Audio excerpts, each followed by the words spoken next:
여러분 안녕하십니까? 오랜만에 뵙습니다. 요즘 제가 지금 현재 미정유의 교회 핍박 시대를 맞아서 정말 왜냐면 계속 예배 단속이 들어오고요. 시민 시청 직원이 이 담당을 맡아가지고 계속 교회를 감시하고 있어요. 모든 교회들이 지금 다 그렇습니다. 그렇죠. 여러분들도 많이 경험했죠. 그리고 계속 그 담당자가 끊임없이 이렇게 간섭하고 있습니다. 그러면서 감시하고 있죠. 그래서 우리는 피해 다니고 지금 현재 여러 가지 어떤 이 예배를 유지시켜 오고자 한 목사님 참된 교회들이요. 마치 로마 시대 카타콤에서 예배 드렸듯이 그렇게 지금 여러 가지 수단과 편법과 그리고 하여튼 지혜를 동원해 가지고 이 예배 불을 촛대 등잔에 불을 끄지 않기 위해서 지금 비상한 노력을 기울이고 있습니다. 그런데 최근에 제가 는 유튜브를 좀 안 보고 있습니다. 최근에 유튜브를 이제 며칠 전에 한번 들어가 봤다가 지금 대형교 목사들이 황당무계한 설교를 하고 있음을 제가 발견하고 오늘 이렇게 영상을 한번 띄워봅니다. 그 황당무계한 그 발언을 하는 것은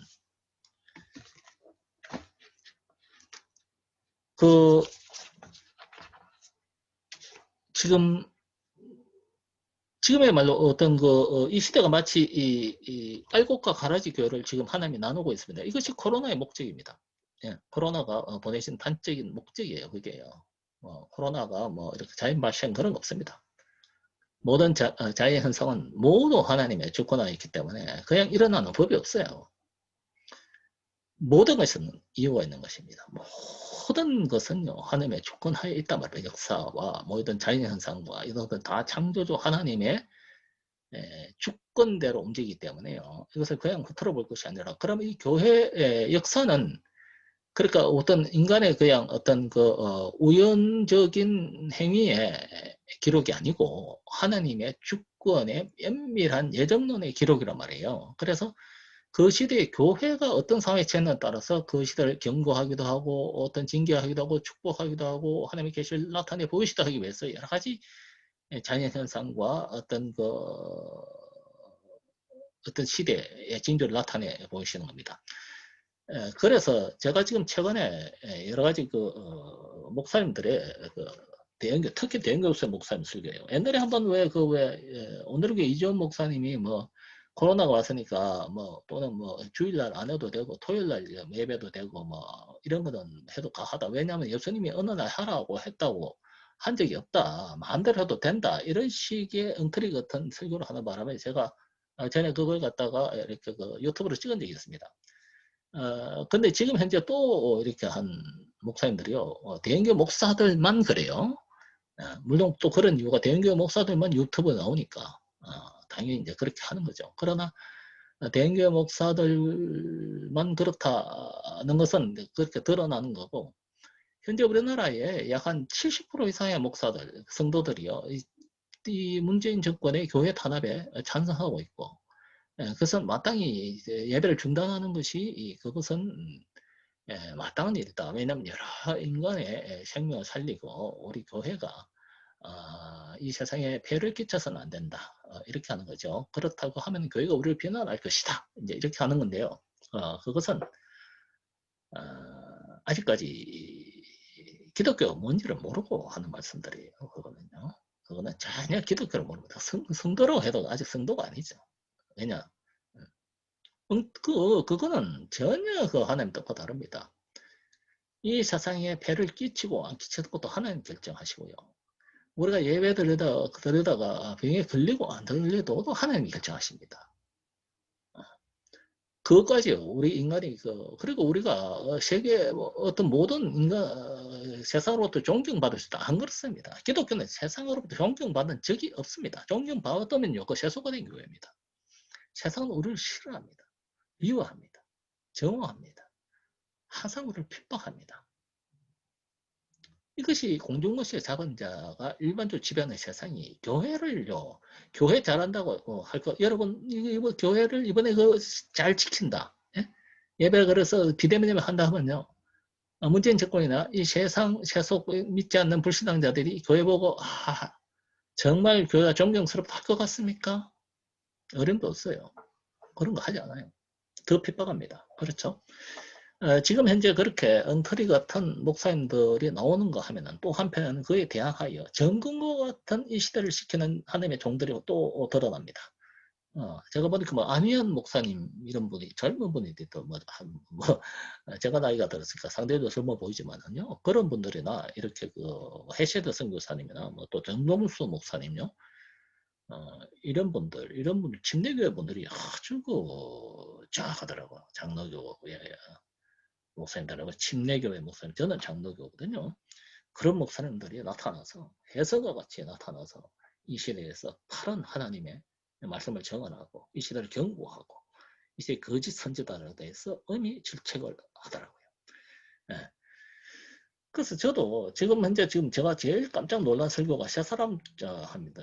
들려고 합니다. 한 사람은 누군가 하면요, 김변박사 목사님.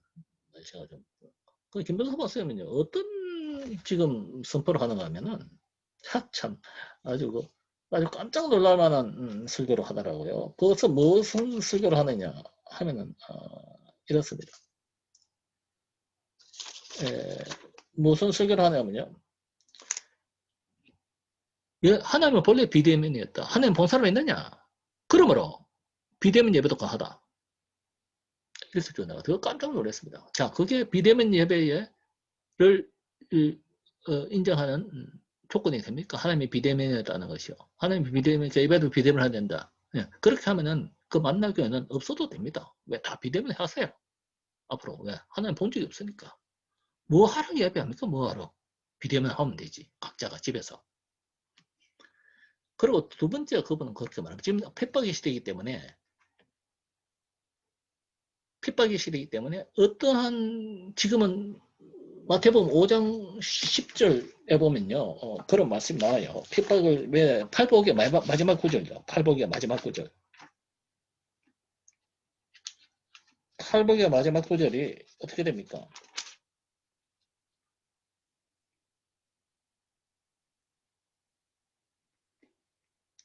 여기 있습니다. 88번 마지막 구절, 이걸 지금 김배상 목사 예를 듭니다.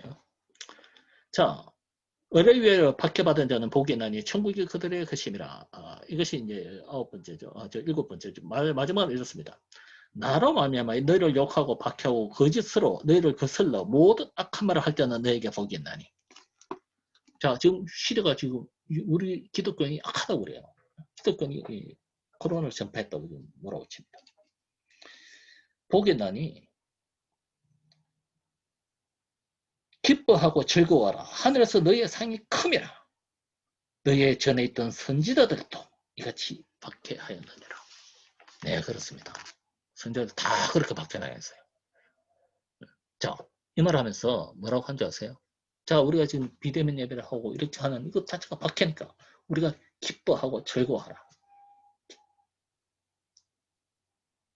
예배 드리지 말고 밖에 가서 기뻐하고 즐거워하라는 겁니다. 맞는 말이에요. 기뻐하고 즐거워하는 자들은 누구야 하면요, 예배를 드리다가 시공무원한테 적발당해서 벌금을 내고, 예? 그 목사가 고발당하고 이럴 때 기뻐하고 즐거워하는 겁니다. 이럴 때 핍박 받을 때 기뻐하고 즐거워야지. 만나교회처럼요, 정부가 예배 중지하니까 그대로 수용하고 예배에서 달아나면서 핍박 안 받았잖아요. 핍박 안 받았잖아요. 만나게 핍박 받은 거 있습니까? 금방 예배 그만둬 버렸잖아요. 그러면요, 기뻐하고 즐거워할 자격이 없습니다. 없어요. 거꾸로 그렇게 하시면 안 됩니다. 기뻐하고 즐거워할 자격도 없고, 하늘에서 너의 상이 큼이라. 당연히 만나게 하는 하늘에서 상이 없습니다. 받지 않았잖아요. 자, 이게 첫째. 두 번째는 이찬수 목사님이 8월 30일 날 해놨던 설교 보니까요, 그분은 자꾸 이러면 민낯이 드러났다 이러면서요 애매하게 설교합니다. 민낯이 특히 교회 민낯이 무슨 민낯이 드러났다 이러면요. 그 얼핏 싹 들어보면요 성도들의 민낯이 드러난 그 느낌도 받고 교회 그런 말은 또 교회의 민낯이 드러났다 이런데 어느 쪽의 민낯인가를 말하지 않고 있습니다. 어느 쪽이 민낯인가? 제가 민낯이 드러났다는 것은 그렇게 애매하게 답할 것이 아니고 목사들의 민낯이 드러났습니다. 지금요. 예, 핍박받는 자와 그 핍박을 감수하는 자와 그 핍박으로 도망가는 자, 예, 신사참배하는 자와 그 신사참배를 목숨 걸고 거절하는 자와 서로 나눠졌단 말이에요. 민낯이 드러났어요. 근데 그 선포를 아주 애매하게 발표하지 않아요. 어느 쪽에 민낯이 드러났는가. 두 번째, 자꾸요. 같은 편끼리 총질하지 말라. 같은 편끼리 편을 나누지 말라. 가르지 말라. 마치 문재인이 가르던 것이 그게 가르는 건데 자꾸 이서 거꾸로 사용합니다. 자꾸 어떤 부류가 있어서 가르고 있다. 그 가르면요. 같은 편에 총질하는 것이 된다는데 지금은 이렇습니다. 예배를 드리는 교회와 안 드리는 교회는요. 같은 편 아니에요. 다른 편입니다. 제발 좀 같은 편이라고 그러지 마세요. 옛날부터 같은 편인데 옛날부터 우리는 이찬수 목사님 같은 편이 아니었어요. 아닙니다. 우리는 다른 편입니다. 다른 편이요. 그러니까 같은 편을 하지 마세요. 그 다음에 이렇게 이상하게 말하는데 지금 후보의 그 설교 중에 세 가지 과제가 있다는 거예요. 참 맞는 말씀 하세요. 어떤 맞는 말씀 어떻게 하시는가 하면 이렇게 말씀하십니다. 이 코로나 사태를 보고 시대를 분별하라. 시대를 분별하라. 두 번째, 이 코로나 사태 보고 마땅히 자기 할 일을 깨달아라. 참 맞는 설교입니다. 세 번째, 이 시대에 이런 상황에서 우리가 시대와 사회를 위해서 어떤 영향을 끼칠 것인가를 생각해보라. 세 가지 내셔오더라고. 8월 30일 설교했어요. 아주 맞는 말입니다. 근데 그 설교가 왜 문제가 있냐? 문제만 제시하고 답을 제시 안 해요. 네가 시대를 분별하라. 그 답을 제시 안 해요. 어떤 사람이 이 시대를 분별하는 것입니까? 응? 어떤 사람이? 예배를 안 하는 사람의 시대를 분별하는 것입니까? 이 시대는 어떤 시대인가? 기독교가 박해받는 시대인가? 혹시 기독교가 박해받는 시대인가? 그 박해가 어디서부터 오는가? 박해의 본질은 무엇인가? 이 시대를 분별하는 거죠. 그 어딘가 대답을 하세요. 이게 박해의 시대인가 아니면은 그냥 질병의 시대인가를 대답을 이제 하라고. 두 번째, 마땅히 행할 바가 뭡니까? 자, 예배 드리는 것이 마땅히 행할 바입니까? 예배로부터 안 드리고 이런 것이 마땅히 행할 바. 이거 분명히 하세요. 나 좀인가 봐요. 대답을 해주세요. 예? 문제만 내지 말고. 세 번째, 시대와 이 사회에 영향을 끼칠 일을 생각해봐라. 예, 어떻게 하면 영향을 끼치죠? 어떻게 하면 영향을 끼칩니까? 도망가면 영향을 끼칩니까? 예배 안 하는 게 영향을 끼치는 거예요. 그래서 세상 사람들에게 드디어 인정받는 것이 이 빛과 소금, 세상의 소금과 빛이죠. 이거 바꾸면 안 됩니다. 소금과 빛 역할을 하는 것이 하십니까? 이것이 기독교 할 일입니까? 그 대답을 하시라고요. 대답을요. 다음,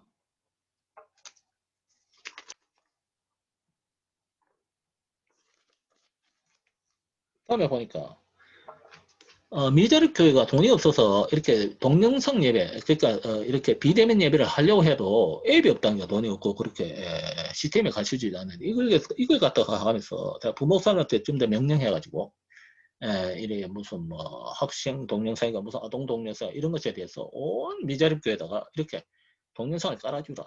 이런 말씀 비슷한 류의 말씀하셨어요. 그러니까요. 비대면 예배 드리려면 혼자 하세요. 혼자. 예? 분당 우리 교회나 비대면 드리고 다른데 전파하지 말라고요. 예? 왜 그걸 다른데 그 참 사람들을 그 비대면 예배 드리려고 아주 그냥 조직적으로 이렇게 비대면 예배를 갖다가 마치 예배의 하나의 형식과 아니고 고착시키려고 그럽니까? 예? 그런 거 하시면 안 됩니다. 아주 위험한 거거든요. 그 교류를 한번 생각해보고 하세요. 그것이 미칠 파장 같은 거 생각해보고 하시라고요. 그런 거 반대합니다. 그 다음 지금 김민성 목사님, 이찬성 목사님. 세 번째 송태근 목사님요. 송태근 목사님도 아주 심각합니다. 3일교예요. 이분이 최근에 한 설교 중에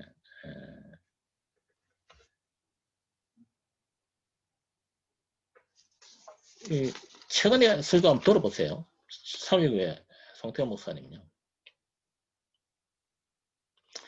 예수님은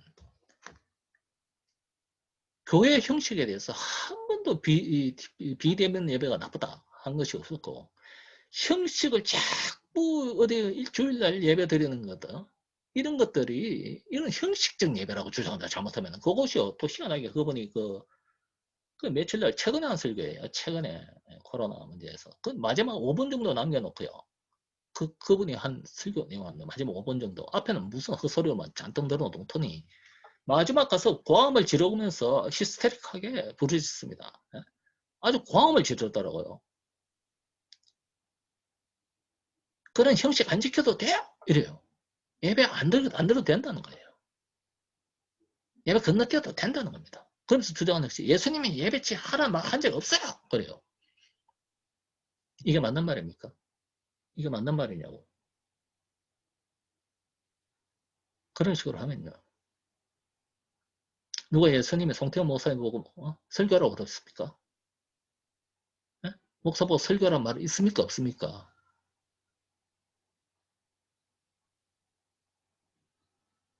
예수님이 금지하지 않은 것은 다 해도 좋습니까? 네?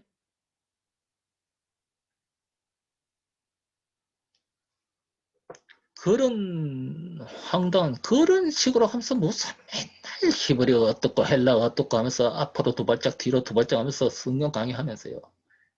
네?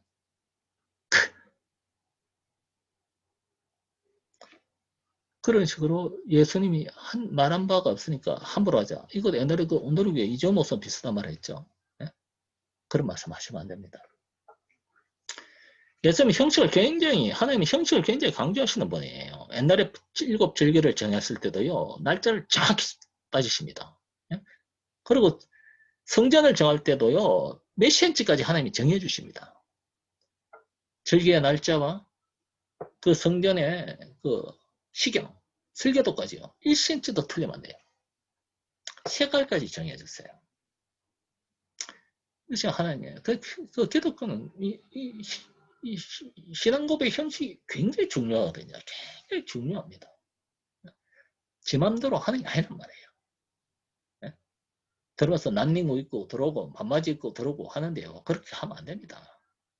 굉장히 형식이 중요합니다. 왜냐하면 신앙 고백이 마음의 중심을 보고 시거든요. 하나님이에요. 그래서 아까처럼 마음의 중심을 보는 것이 예수님이 이렇게 있으면 된다. 정말에 자꾸 그런 식으로 하면요. 어떻게 해야 되는가 하면 무교회주의에 빠집니다. 무교회주의라고 있잖아요. 무교회주의의 대표적인 것이 그 청교도 혁명 때 최초의 저 종교 혁명이 일어났을 때 퓨리탄, 영국의 퓨리탄 중에 퀘이커 교도들이 무교회주의를 주장했어요. 왜 그러면 성당에서 하는 게 하도 황당하니까. 성찬 드리고 하는 형식적이니까. 무교회주의를 주장했습니다. 퀘이커 교도들이. 그게 있습니다. 또 하나는 가난 성도라고 있는데 그 사람들은 이렇게 무교회주의자들이 아니고 교회가 너무 형식주의적이고 이런데 질려가지고 목사님한테 불만이 있고 또 교회 다니는 성도들이 하는 짓이 성도답지 않아서 질려가지고 나와서 뜯어다니는, 그렇지만 예수님을 믿는 그런 일군의 성도들이 일컬어 가난한 성도라고 그래요. 가난한 성도들. 그런 사람들 3, 3, 5 이제 자기들 마음대로 이렇게 모여서 예배도 드리고 이렇게 합니다. 기도도 하고. 하지만 그 대표적인 이단이 뭡니까? 형제교회라고 있어요. 가난한 성도가 발전하는 그렇게 되죠. 그러나 이 총체적인 것이 합쳐서 기독교 신학적으로는요, 세속화라고 부릅니다. 그래가 자꾸 세속화되는 거예요. 예배 안 드리면요, 세속화됩니다. 지 맘대로 드리고 반바지 입고 드리고 영상 예배하면서 난민구 입고 영상 예배하면요, 예? 예배 중에 왔다 갔다 하고 화장실 가버리고 또 와서 듣고 하면 세속화된 교회가 된단 말이에요. 영적으로. 그런 걸 갖다가 일말의 경계도 없이요. 예수님께서 주일 예배드리라 말한 적 없다. 그렇게 자꾸 하는 놈들이 있다 하고 예수님이 말한 적이 있어요. 자꾸 예배 하지마자 하는 놈이 있는데 또 예수님이 그런 말 한 게 아니고 사도들이 경계하는 게 있어요. 그게 히브리서 11장인 걸로 기억하는데 히브리서 10장 25절을 봅시다.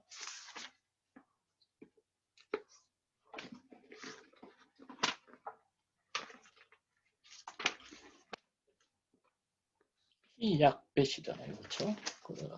히브리서, 야고보서, 베드로서 그러니까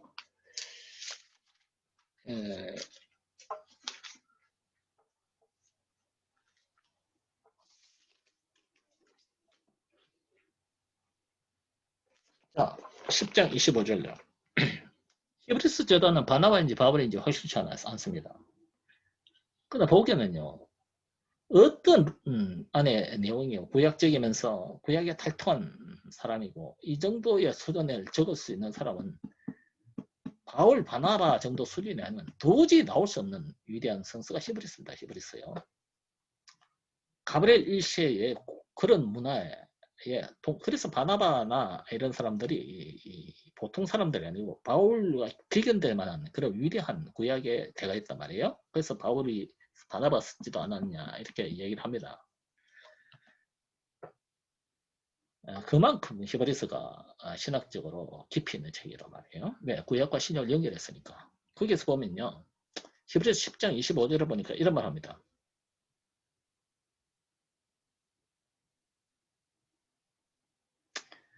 또 약속하신 이는 믿으시니 우리가 믿는 도리의 소망을 움직이지 말며 굳게 잡다. 굳게 잡는단 말이에요.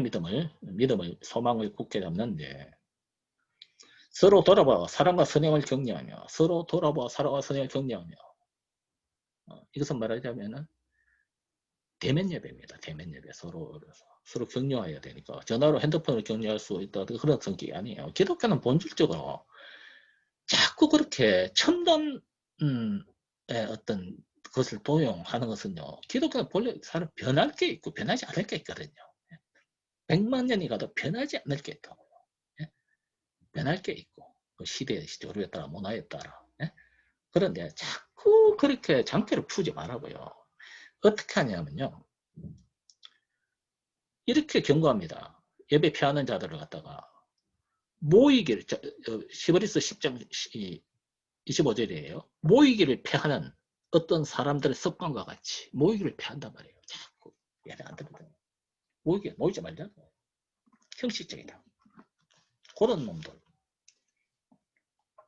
어떤 사람들 습관과 같이 하지 말라. 그런 짓 하지 말란 말이에요. 자꾸 모이면 피하는 짓을 하지 말라. 오직 권하여 그날이 가까우면 올수록 더 모이자. 더 하자. 지금 종말의 시대가 가까우면 올수록 왜 종말이 가까우니까 보시오. 탄압이 드디어 있으면 계시록적 탄압이 드디어 지금 일어나고 있잖아요. 계시록의 재앙이. 그건 뭡니까? 종말이 가까웠다.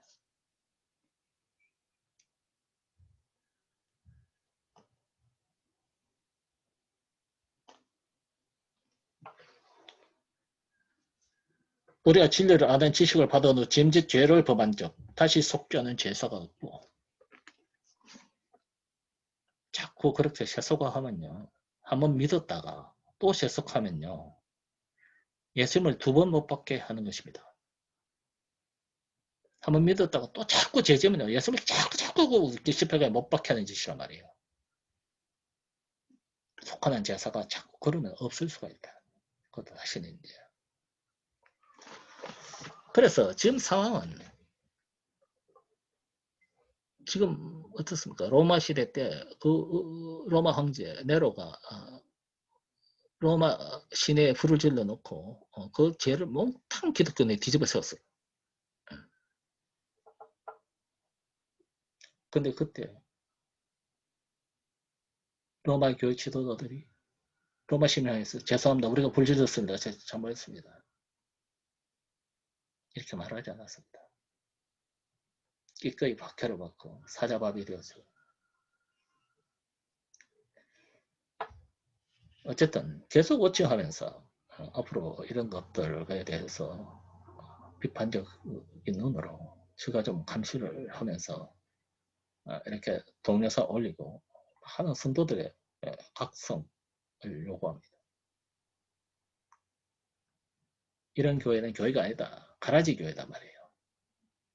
지금 알곡교와 가라지 교회를 나누고 있는 중입니다. 하나님의 다림줄이 이 코로나를 통해서 지금 드러나고 이것이 민낯이네, 민낯. 예배할래 말래 둘 중에 하나 택하십시오. 예배 안 하는 쪽은 가라지입니다. 다음에 뵙죠.